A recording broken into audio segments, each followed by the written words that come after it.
Olá, olá, olá, olá, tudo bom? Como que vocês estão? Eu sou o professor Heitor Barros, sou professor da disciplina de Matemática Computacional e nós vamos trabalhar agora nesse vídeo, tá? Galera, seguinte, vamos lá. A disciplina de Matemática Computacional, nesse exato momento, ela vai ser dividida em dois vídeos, tá? O primeiro vídeo que vai tratar da unidade 1 e 2 e um segundo vídeo que vai tratar da unidade 3 e 4. Na unidade 1 e 2, nós vamos ver o quê? Nós vamos ver conjuntos e também veremos matrizes. Na unidade 3 e 4, nós vamos ver determinantes e também sistemas lineares, ok? Então, olha só, alguns pontos aqui que é importante a gente tocar. Seguinte, abre a mente aí. Primeiro ponto.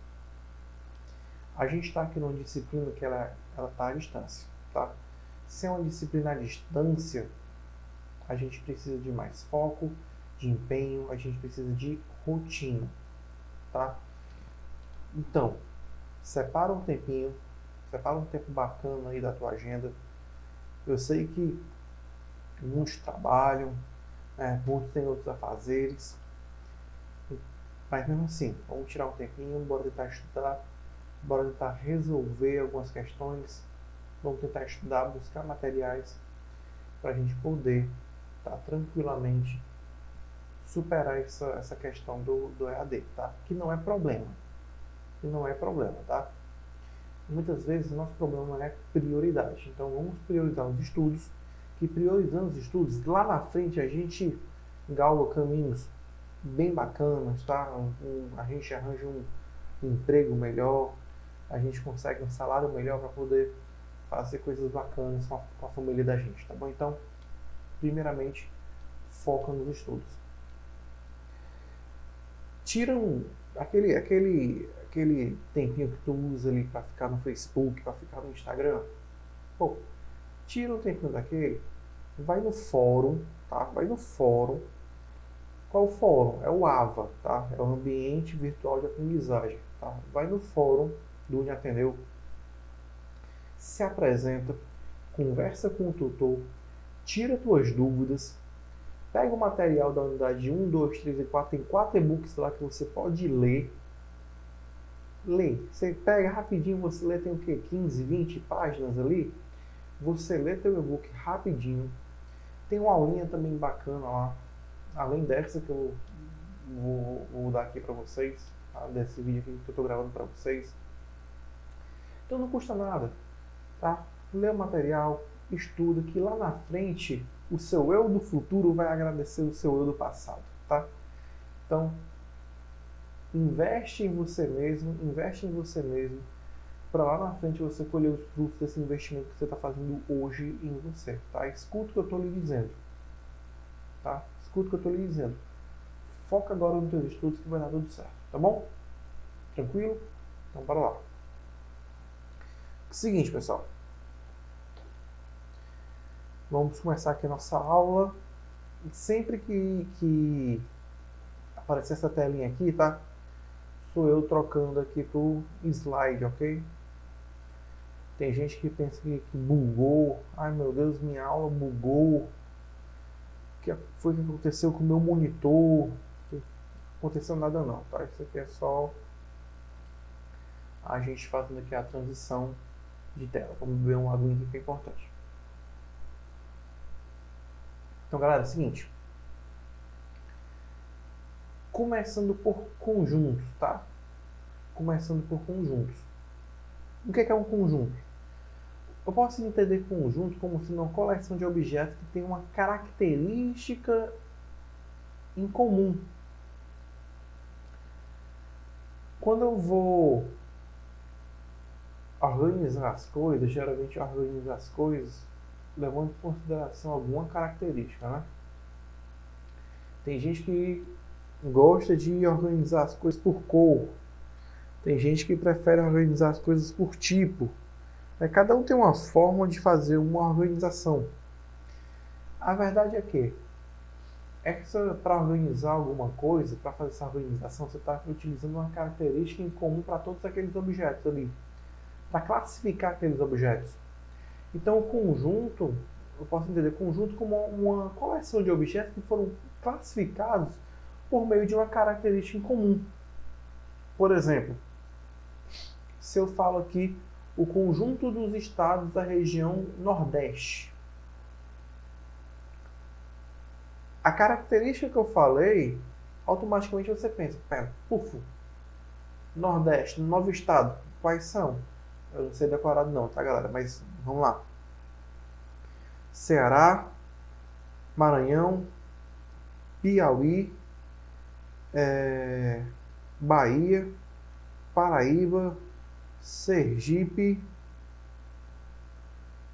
e tá faltando 3 aí que me fugiu agora. Tá? Então, automaticamente você já pensa, não, 9 estados. Não. Por que você pensa em 9 estados? Porque eu falei uma característica em específico que automaticamente você já associa. Opa, região Nordeste. Fim de papo. Tá. Conjunto de todos os cursos da área de exatas. Opa, área de exatas. Você pensa logo assim, ah, não, aqueles cursos que tem matemática. Então, computação, análise, redes, engenharia, matemática, física. Então você já vai pensando nesses cursos. Por quê? Porque eles têm essa característica em comum. Qual característica em comum? Ser da área de exatas. Vocês estão percebendo que quando eu falo de conjuntos, essas coleções aqui são tranquilas de se pensar quando você tem uma característica que descreve bem o conjunto. Aqui, o conjunto de todos os números reais está escrito x ao quadrado menos 25 é igual a zero. O que é isso aqui? Nada mais é do que o conjunto solução dessa equação. Quais os valores aqui que eu substituo em x satisfaz essa equação? Menos 5 e 5. Então, menos 5 e 5 é o conjunto solução dessa equação. Galera,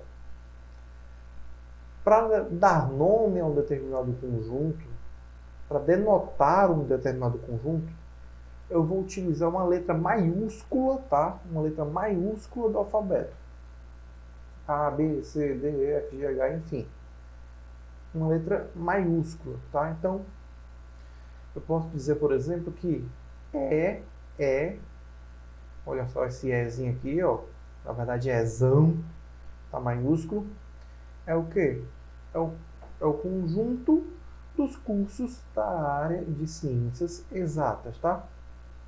E aí, detalhe, pessoal. Vamos combinar aquele negócio. Tu quer complicar ou tu quer dificultar a tua vida? Vixe, eu falei complicar ou dificultar, né? Tu quer facilitar ou tu quer dificultar a tua vida? Eu imagino que tu queira facilitar a sua vida. Se você quer facilitar a sua vida, você vai utilizar uma letra que vai te ajudar a identificar o conjunto que você está querendo descrever. Então, conjunto dos cursos da área de ciências exatas, está aqui, ó, Ezinho, exatas. Então, tá aqui eu estou utilizando o para representar esse conjunto. O professor poderia ser C. Cara, C por quê? De curso? C de ciências? Tá, poderia ser se só tivesse ciências exatas, mas pensa comigo. Tu tem ciências humanas. Ciências humanas, não seria mais interessante representar com H ou com C? E ciências exatas, é com C ou com E? Eu ficaria exatas com E e humanas com H. Sacou? Vamos lá, continuando. Então eu tenho um conjunto aqui dos países da América do Sul, eu tenho os conjuntos de um sistema de mecatrônica, eu tenho um conjunto dos sistemas eletrônicos de uma casa, e por aí vai. Elemento, pessoal, o que é o elemento de um determinado conjunto? O elemento de um determinado conjunto nada mais é do que o componente, é o objeto que faz parte daquele conjunto. É o objeto que faz parte daquele conjunto. Então, se eu falo Pernambuco, Pernambuco é um elemento do conjunto dos estados do Nordeste. Pernambuco é um elemento do conjunto dos estados do Brasil. Ceará é um elemento do conjunto dos estados do Nordeste. O que mais? Menos 5 e 5, menos 5 na verdade, é um elemento do quê? Do conjunto das soluções da equação x ao quadrado menos 25, que era aquele exemplo lá anterior. E aí, quando eu falo de elemento e conjunto, automaticamente me vem à mente o quê? Uma relação chamada relação de pertinência. A relação de pertinência, eu vou verificar se um elemento pertence ou não pertence a um determinado conjunto. Eu vou verificar se o elemento pertence ou não pertence a um determinado conjunto.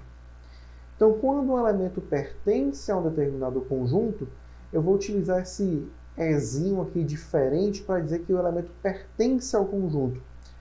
Quando ele não pertence, eu vou utilizar o mesmo é, só que ele vai estar o quê? Cortado, tá? Ele vai estar cortado. Então, tá aqui. Esse símbolo aqui é o não pertence. Pertence, não pertence. Então, ao invés de chegar para você e dizer assim, ah, não, Pernambuco faz parte do conjunto dos estados do Nordeste. Não, não vou dizer isso não. Vou dizer que Pernambuco pertence ao conjunto dos estados do Nordeste, tá? Ou aqui, como eu coloquei, conjunto E, que é o conjunto dos estados brasileiros. Então, Pernambuco pertence a E, pertence ao conjunto E. Aqui, especialmente, a gente tem também o chamado conjunto vazio. Tá? O que é o conjunto vazio? O conjunto vazio é aquele conjunto que não possui elementos, tá? Não possui elementos. Se o conjunto vazio não tem nenhum elemento, ele pode ser representado por chaves vazias, tá? A gente representa conjunto, uma das formas de representar os conjuntos é por meio de chaves. Quando eu coloco um par de chaves, uma abrindo e outra fechando, vazias, isso significa que eu estou representando o conjunto vazio. Uma outra forma de representar o conjunto vazio é utilizando esse zerinho aqui, ó, cortado, tá? O zero cortado. Então, viu o zero ou viu essas chaves sem nenhum elemento dentro, eu estou falando do que? Do conjunto vazio. Já o conjunto universo nada mais é do que o conjunto formado por todas as possibilidades de um determinado contexto, tá? Todas as possibilidades de um determinado contexto. Como assim? Se eu estou trabalhando com os estados, todos os estados do Brasil, o meu conjunto universo vai ser todos os estados brasileiros. Tá? Então, vai depender do meu contexto. Por que todos os estados? Porque se eu estou falando de um conjunto finito, tá? Um conjunto finito, onde esse conjunto finito consegue abarcar todas as possibilidades ali, aquele meu conjunto eu posso dizer que é um conjunto universo.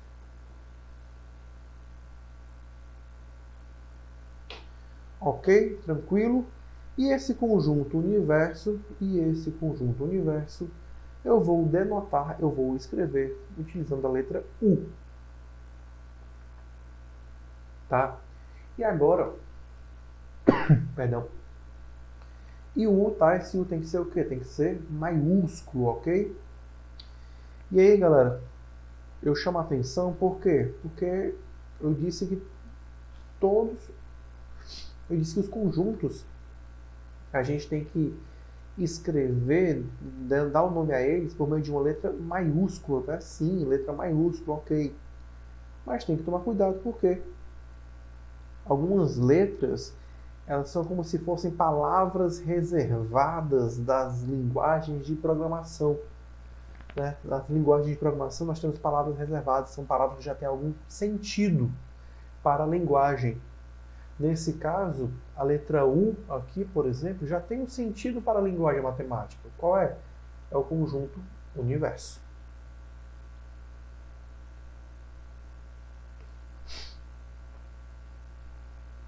Contido ou não está contido? Eis a questão. Dados os conjuntos A e B, eu vou dizer que A está contido em B e representado por A, Czinho comprido. Olha o Czinho mais comprido. A está contido em B se todos os elementos de A também estão em B, tá? Ou seja, eu vou olhar para A e vou olhar para B. Cadê vocês? Cadê vocês? Aqui achei vocês. Eu vou olhar para A e vou olhar para B. Se todos os elementos de A estiverem em B, se todos os elementos de A estiverem em B, eu vou dizer o quê? Eu vou dizer que A está contido em B. Se todos os elementos de A estiverem em B, eu vou dizer que A está contido em B. Desta forma, significa o quê? Se todos os elementos... Deixa eu virar a câmera para cá. Pronto. Se todos os elementos de A estão em B, se todos os elementos de A estão em B, eu digo que A está contido em B e mais, tá? Eu posso dizer que A é subconjunto, tá? A é subconjunto de B. Subconjunto de B, ok? Vamos voltar? Então, olha só, eu olho para esse exemplo aqui e penso, pergunto, A está contido em B? A está contido em B. O professor Heitor disse que para A estar contido em B, eu preciso de quê? De que todos os elementos de A apareçam em B. Eu preciso que todos os elementos de A apareçam em B. Já sei. Eu vou olhar para A e verificar se está todo mundo em B. 2 está em B? Tá. 4 está em B? Tá. 6 está em B? Tá também. Opa, fechou. Então, A está contido em B. Inclusive, pode dizer que A é um subconjunto de B. Tá? B está contido em A? B está contido em A? Ou seja, todos os elementos de A aparecem... todos os elementos de B aparecem em A? Um não aparece. Opa, já morreu, tá? Já morreu. Já não tem mais o que fazer. Por quê? Porque para um conjunto estar contido em outro, todos os elementos desse conjunto têm que aparecer no outro. Eita, galera. Pense que está dando alergia verdade aqui. Mas enfim, vamos continuar. Então, A está contido em B, tá? Nesse exemplo aqui. Então, se A está contido em B e B está contido em A, então A é igual a B, tá? Como é que é isso daqui, professor? Galera, pensa só. Se todos os elementos de A aparecem em B e todos os elementos de B aparecem em A, só tem uma forma disso acontecer. A sendo igual a B. Se eu quero dizer que A não está contido em B, se eu quero dizer que A não está contido em B, eu vou utilizar o símbolozinho que é o Czinho, só que agora ele vai aparecer o quê? Cortado. E nesse caso, A não vai ser subconjunto de B. Detalhe. Está contido e não está contido, está contido e não está contido, é uma relação que eu vou utilizar entre conjuntos, tá? Conjunto com conjunto. E pertence ou não pertence é uma relação que eu vou utilizar entre elemento e conjunto. Ou seja, eu nunca vou dizer se o elemento está contido em um conjunto. Nunca vou dizer se o elemento está contido em outro conjunto. Eu vou dizer o quê? Se o elemento pertence ao conjunto. Eu nunca vou dizer se um conjunto pertence a outro conjunto. Não, isso não existe. Eu vou perguntar se um conjunto está contido em outro conjunto. Existe uma outra relação que é o contém, tá? Existe uma outra relação que é o contém. E essa relação é como se fosse a perguntinha inversa, ó. Se A contém B, então B está contida em A. B está contido em A. Vamos voltar aqui. Ok, galera, ó, vou pegar um estojo aqui da Digníssima. Ó. Imagina que o estojo é um conjunto e a caneta é outro conjunto, tá? O conjunto estojo contém o conjunto caneta. O conjunto estojo contém o conjunto caneta, tá? Portanto, o conjunto caneta está contido no conjunto estojo, certo?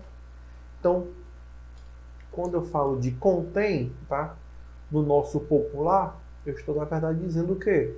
Que o estojo abarca o outro conjunto, ok? Continuando a nossa aula. Ainda tem matriz, galera, ainda tem matriz. Foco, força e fé, bora. Então, galera, para representar os conjuntos, eu posso utilizar o quê? Eu posso utilizar, três tipos de notação.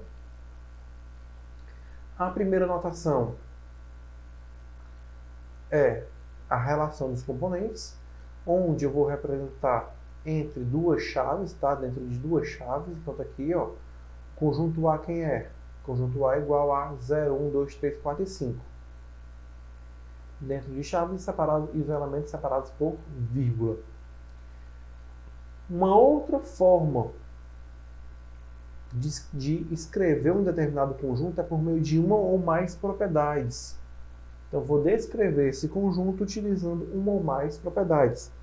Então, esse rapazinho aqui, ó, é o mesmo conjunto A aqui em cima. Então, se eu digo que A é quem?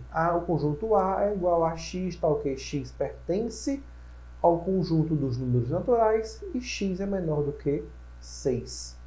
Conjunto dos números naturais não tem o quê? Não tem os números negativos, tá? Não tem os números negativos. Então, começa de 0.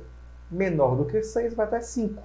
Então, 0, 1, 2, 3, 4 e 5. Opa, professor, igualzinho, ó.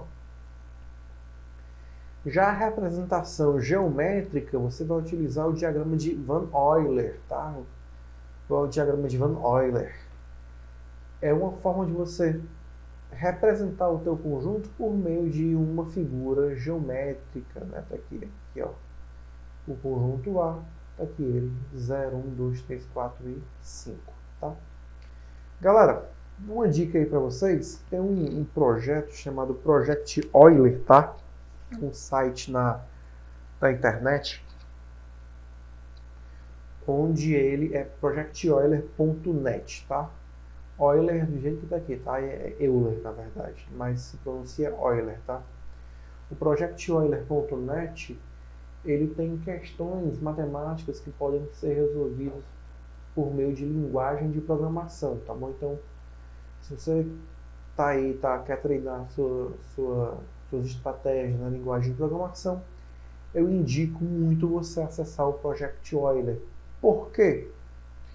Porque por meio dele você vai resolver problemas matemáticos e vai se desafiar. Quando você se desafia, você aprende muito mais.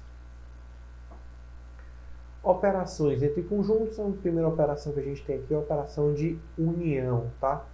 A operação de união, representada por esse U aqui, é um Uzinho mais longo, um Uzinho mais esticado, nada mais é do que reunir, do que juntar, do que unir todos os elementos que aparecem em A ou aparecem em B. Então, dado o conjunto A 1, 2, 3 e 4 e o conjunto B 3, 4 e 8, a união com B vai ser, na verdade, o quê? 1, 2, 3, 4 e 8, que nada mais é do que a junção de A com B. Professor, eu até imagino a pergunta de vocês. Você vai perguntar assim, professor, o 3 e o 4 aparecem em A e em B, não vai se repetir? Não. Tá? Não vai se repetir. Você não precisa repetir esse elemento e você não vai repetir, ok? Estamos entendidos?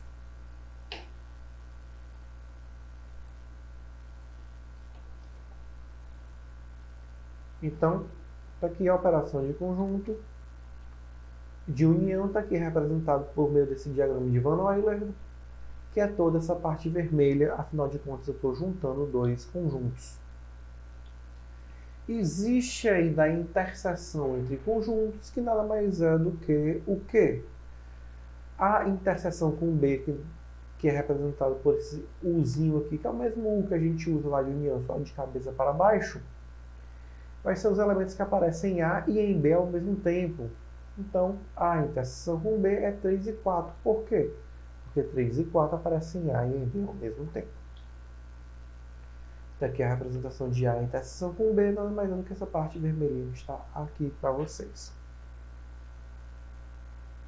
A diferença entre conjuntos, tá? Ah, sim, verdade. Esquecendo.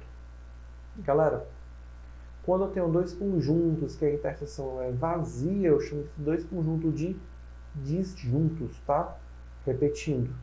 Quando eu tenho dois conjuntos em que a interseção deles dois é vazia, eu chamo eles de disjuntos.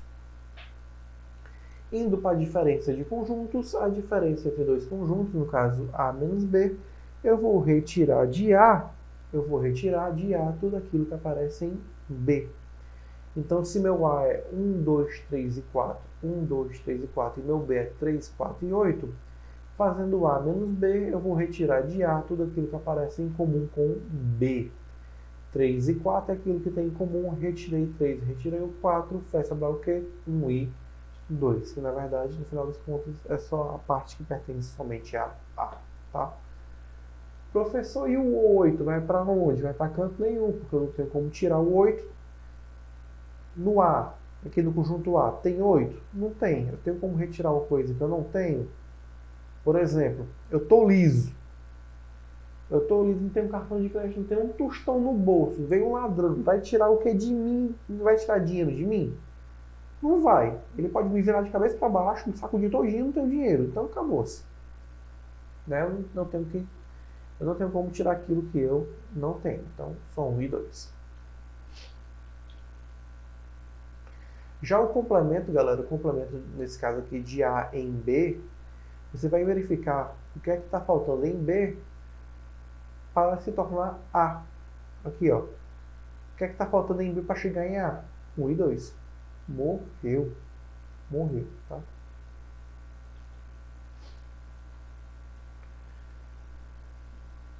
Tentem fazer esse exercício. Vou dar uma pausa, tiro o print, pausa o vídeo, tenta fazer. Questão 2. Pausa o vídeo, tira um print, alguma coisa, mas tenta fazer.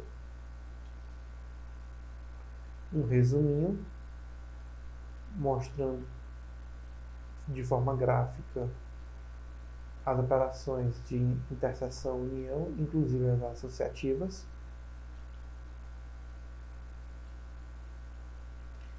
Questão 3, você vai tentar representar por meio das operações de união e interseção e as suas associações, essa parte amarela, tá?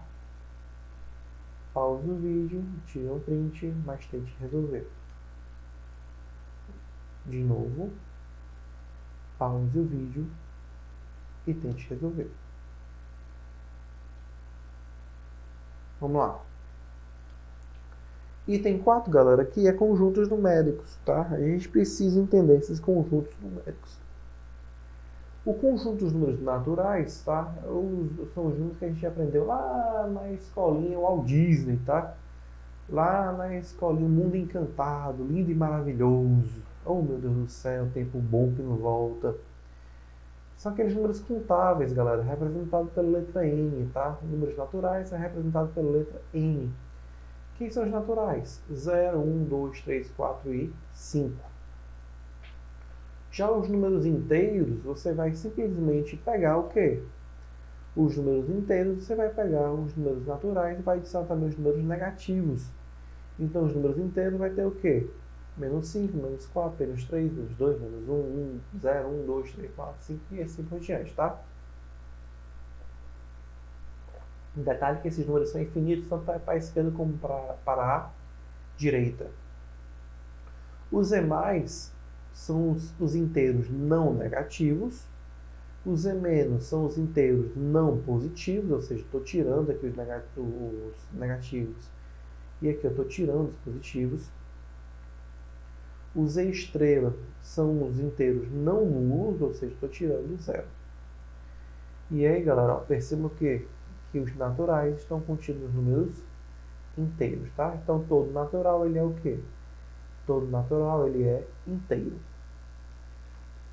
Já o conjunto dos números racionais, nada mais é do que os números que podem ser escritos na forma de fração, tá? Ou seja, na forma de A sobre B. Então, número 2. Tem como escrever na forma de fração? Tem.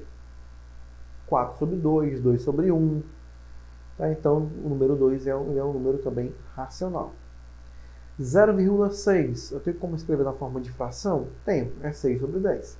Então, 6 sobre 10 também é um número racional. Tá?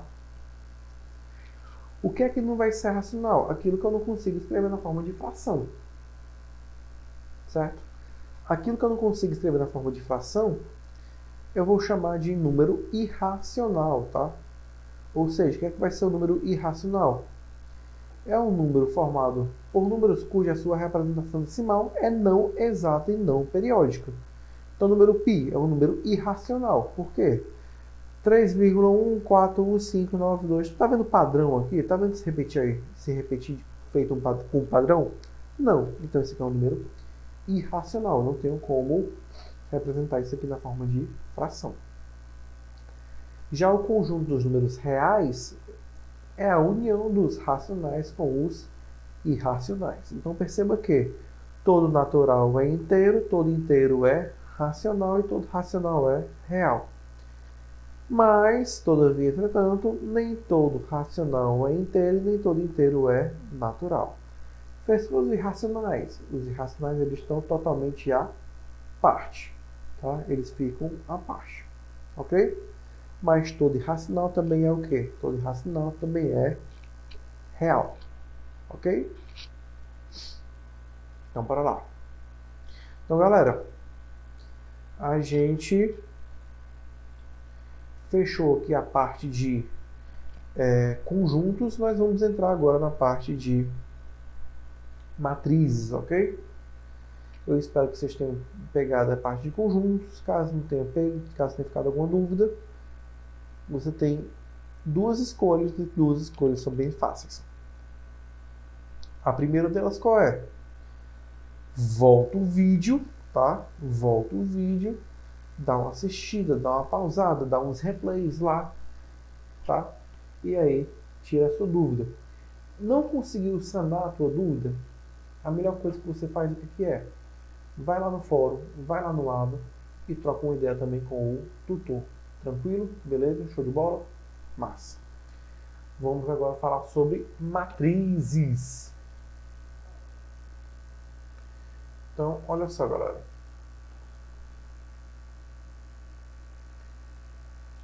Meus queridos irmãos e irmãs. Ah, como eu queria estar dando essa aula presencialmente. Vamos lá, galera. Brincadeiras à parte.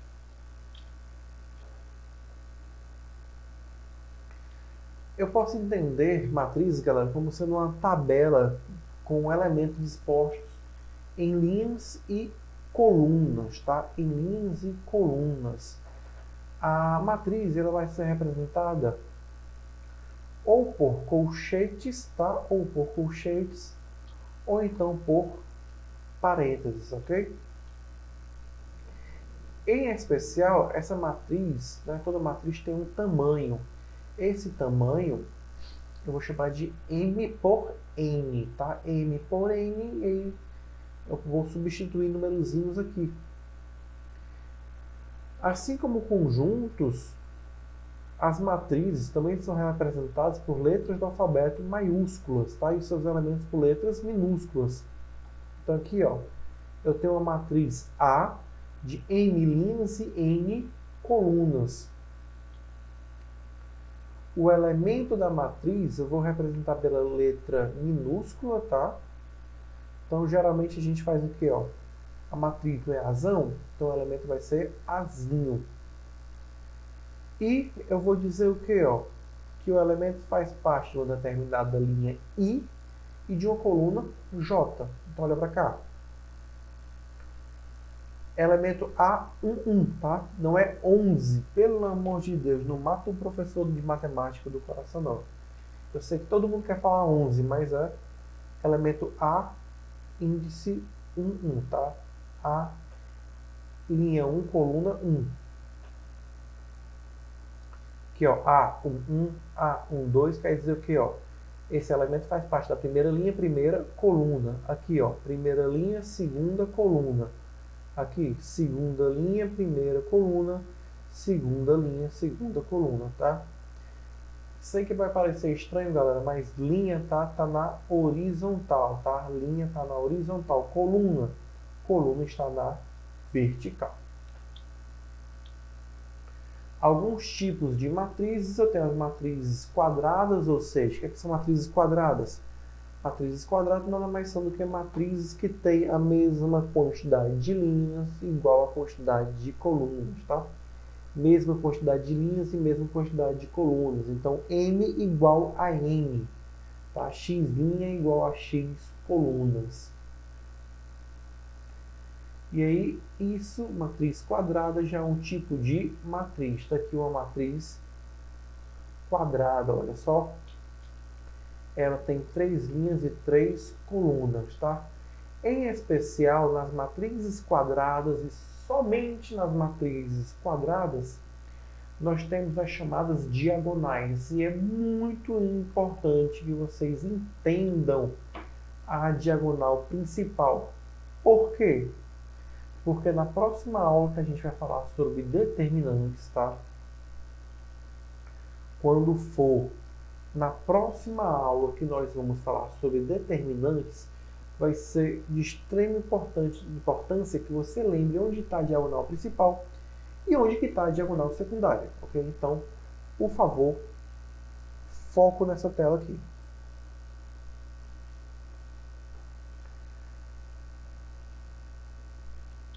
Então, galera, ó, a diagonal principal, ó, os elementos são iguais, a linha é igual à coluna, tá? Os elementos que fazem parte da diagonal principal têm uma característica em comum, ó. A sua linha é igual à sua coluna. Então, 1, 2 faz parte da diagonal principal. E a diagonal secundária? A diagonal secundária está no sentido contrário aqui, ó. Diagonal principal, diagonal secundária. Tem uma característicazinha aqui, ó, que é N mais 1 igual a I mais J. Se você aprender a olhar para essa matriz, visualizar aqui a principal e vindo nessa direção aqui, ó, e a secundária dessa outra aqui, já é meio caminho andado, tá? Então, que se usar na diagonal secundária, 2, 1 e 4. Nesse caso, é uma matriz 3 por 3, portanto, né, 3 linhas e 3 colunas. 1, 2, 3. 3 linhas. 1, 2, 3 colunas. Nesse caso, a gente diz que a matriz é uma matriz de ordem 3. Se ela fosse 2 por 2, ordem 2. Se ela fosse 4 por 4, ordem 4, ok? Essa ideia de ordem a gente só vai utilizar quando a gente estiver trabalhando com matrizes quadradas, tá? Matriz triangular são matrizes em que os elementos acima ou abaixo da diagonal principal são todos nulos, tá? Então, quando eu tenho os zeros abaixo da diagonal principal, só tem zero aqui embaixo, ó, eu vou chamar de triangular superior.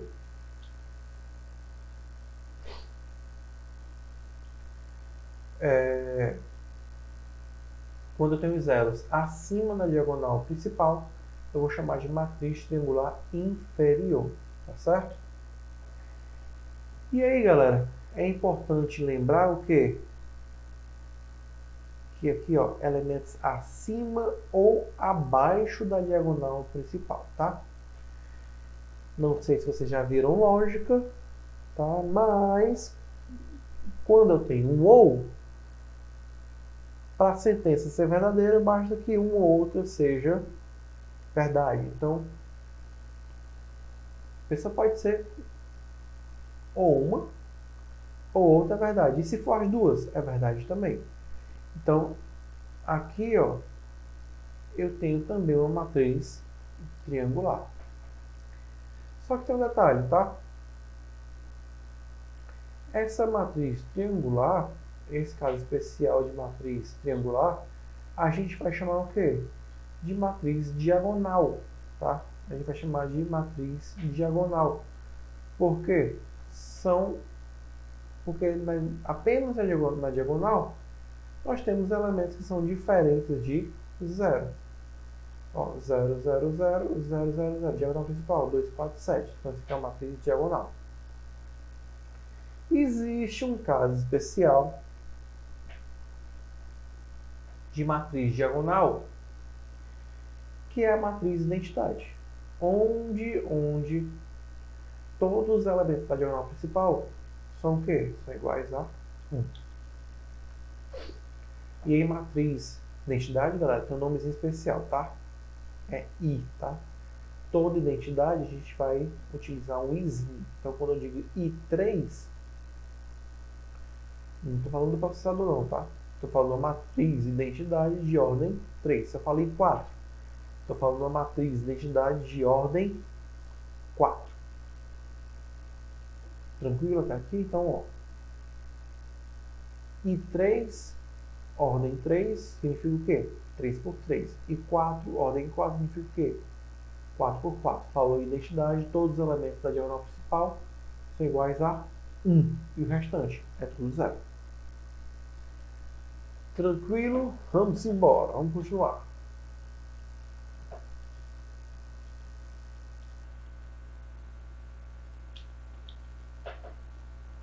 Matriz nula. Matriz nula, como o nome já está dizendo, todos os elementos da matriz são iguais a 0, tá? A matriz nula, ela não precisa, tá ouvindo? Ó, não precisa ser uma matriz quadrada. Essa, por exemplo, é uma matriz 3 por 4, ó, 3 por 4.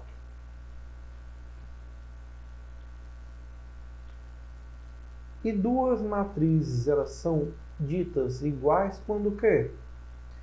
Quando os elementos correspondentes são iguais. Então, 2, 2, 3 e 3, 1 e 1, menos 1, menos 1, pronto.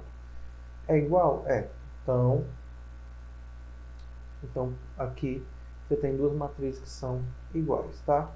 Se você não está vendo isso aqui igual, por favor, cuidado. Você muito provavelmente está precisando de cuidados com os seus olhos. O que é uma matriz transposta, galera? Matriz transposta, o que é linha vira coluna. Então, tá aqui, ó. Perdão. 2 e 1 não era linha, vira coluna. 0 e 3 não era linha, vira coluna. Menos 1 e 4 não era linha, vira coluna. Tá aqui. O que antes era 3 por 2 virou 2 por 3. Tá? A matriz transposta a gente representa por esse Tzinho aqui em cima do nome da matriz, tá? Professor, é A elevado a T? Não, pelo amor de Deus, tá? É simplesmente matriz A transposta. Caso a matriz A seja igual à sua matriz transposta, como nesse exemplo aqui, ó, 1 em 3 transposto aqui, 1 em 3 em coluna, 3 e 2 em linha, tá aqui 3 e 2 em coluna. Caso a sua transposta seja igual à sua original, então a gente vai dizer que essa matriz é uma matriz simétrica. Ok? Já antissimétrica, a transposta seria menos A. Então, 0, 2, menos 3, está aqui, virou coluna. Menos 2, 0 e menos 1, está aqui, virou coluna. 3, 1 e 0, está aqui, virou coluna. Percebam aqui, ó. 0 não tem que fazer, mais 2 aqui do outro lado é menos 2. 3 aqui, menos 3 aqui do outro lado é 3, então a transposta é menos A. Quando acontece isso aqui, a gente chama de antissimétrica. Bom, a gente está quase chegando no final da nossa aula. Galera, algumas operações com matrizes, ok? Opa! Algumas operações com matriz. A primeira delas é a operação de adição. Então, para somar duas matrizes, eu preciso, primeiro de tudo, que essas duas matrizes tenham a mesma ordem, tá? E eu vou somar essa matriz somando os elementos correspondentes. Como assim? Se é a primeira linha, a primeira coluna, eu vou somar a primeira linha, a primeira coluna. Então, 1 mais 0, 1. 4 mais menos 2 dá 2. 2 mais 1, 3. Menos 1 mais 4, 3. 0 mais 5, 5. 5 mais 0, 5. Ok?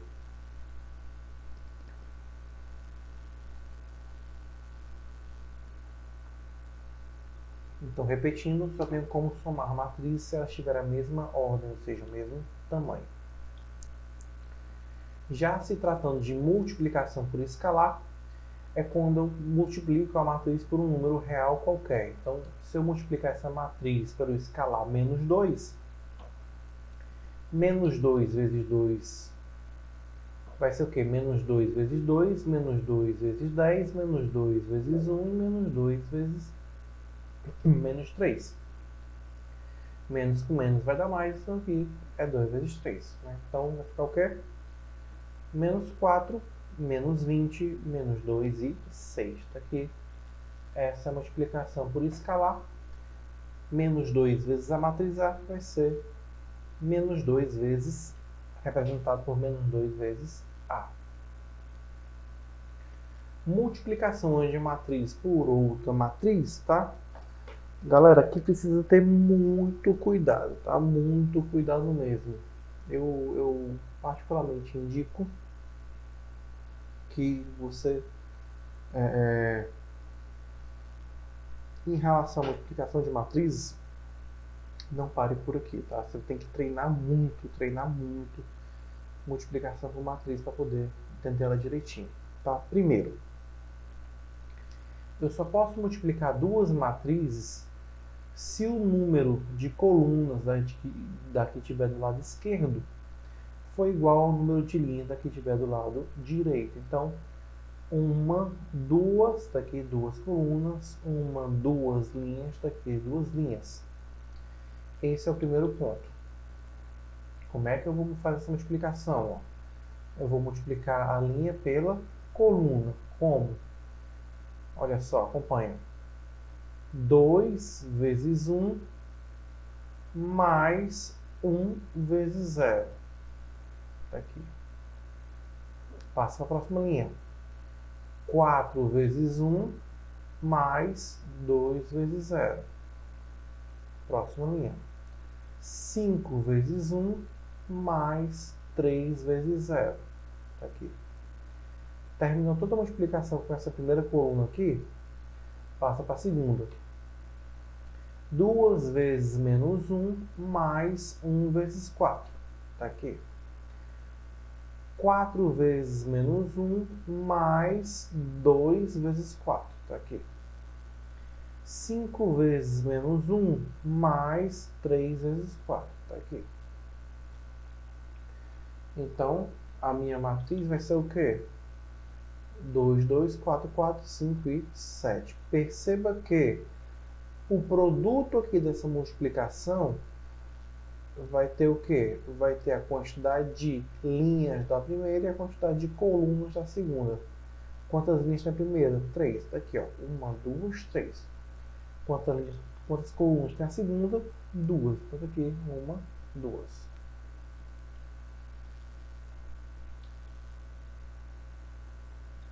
De uma forma geral, galera, A vezes B é totalmente diferente de B vezes A, tá?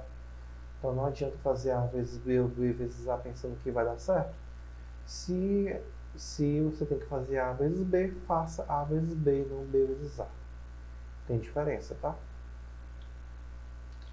E pode também ser possível fazer A vezes B e não ser possível fazer B vezes A. Tem esse detalhe. Observe também que a gente multiplica ordenadamente os termos, né? Ou seja, multiplicando o primeiro elemento né, da matriz, assim com o primeiro elemento da coluna e assim por diante. Então tá aqui, ó.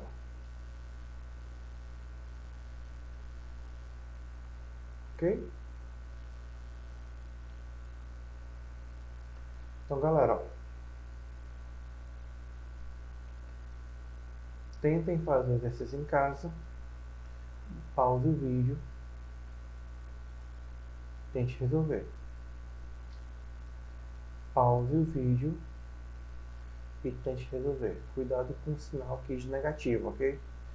4 menos 1. Então, menos com menos dá mais, então na verdade é 4 mais 1 aqui. Pause o vídeo e tente fazer essa multiplicação. Pause o vídeo e tente criar essa matriz. Aqui, ó, A menos B transposto. Então, você vai fazer primeiro a transposto dessa matriz para depois fazer A menos B, tá? Detalhe. Você não teria como fazer A menos B aqui, porque desse jeito aqui, porque você tem matrizes com ordem diferentes. Ok? Então, galera, eu espero que vocês tenham gostado da aula, tá? Não parem por aqui, estudem muito, estudem pra caramba, que lá na frente vai dar certo, ok? Um forte abraço, foi um prazer estar com vocês, até o próximo vídeo.